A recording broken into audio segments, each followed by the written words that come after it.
La solitude, un chapitre des plus douloureux, sûrement le pire que tu n'as jamais rencontré.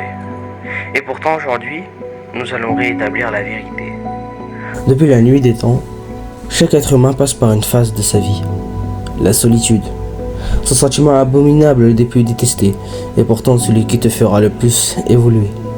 Physiquement ou même mentalement, ce chapitre a un réel impact sur bien des vies. Et pourtant il est décrit comme étant destructeur. Vous le savez, vous serez prêt à tout pour ne pas finir dans un endroit dans lequel vous êtes invisible, inexistant, ou même rejeté. Imaginez ce sentiment, cette sensation comme quoi vous n'existez pas. La vie continue sans vous. Le temps s'écoule sans vous. Ce sentiment dans lequel tu n'es finalement pas accepté. C'est finalement pas là pour te réconforter, mais il n'est aussi pas là pour te déchiqueter.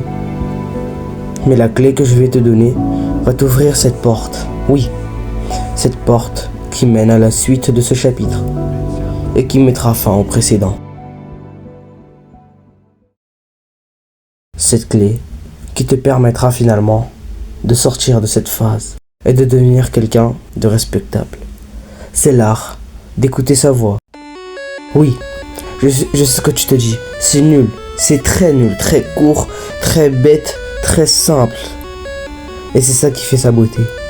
La solitude est quelque chose d'extrêmement douloureux. Ça favorise les problèmes mentaux et de dépression, mais ça t'apporte à t'écouter, à te poser des questions, à connaître tes limites, tes manquements, bref. L'art de s'écouter n'est pas donné à tout le monde. Pourtant, c'est la clé qui va ouvrir tes portes. Puisque la solitude t'apprend à t'écouter, à faire ce que ta conscience veut. Tous ces questionnements qui te viennent dans la tête, c'est finalement ça, écouter sa voix. Parce que même si tu n'as pas la réponse à ces questions, mentalement, t'arrives à écouter ta voix, t'arrives à entendre ce que tu veux vraiment. Car finalement, se connaît-on vraiment? Est-ce que cette solitude ne serait juste pas un manque? Un manque plus important que d'autres, qui te fait oublier ce que tu possèdes déjà. Je suis sûr que tu n'y as jamais pensé, et c'est ça qui finalement t'a mené à perdre la raison. Et pour les cas particuliers qui habiteront seuls, qui n'ont pas de vie sociale, pas d'amis, pas de famille, qui vous empêche de vous ancrer? C'est votre physique qui vous dérange? C'est votre façon d'être qui vous dérange? Améliorez-vous ou acceptez-vous. Ce sont les deux seuls choix possibles. Améliorez-vous physiquement ou mentalement, ou acceptez-vous mentalement et physiquement.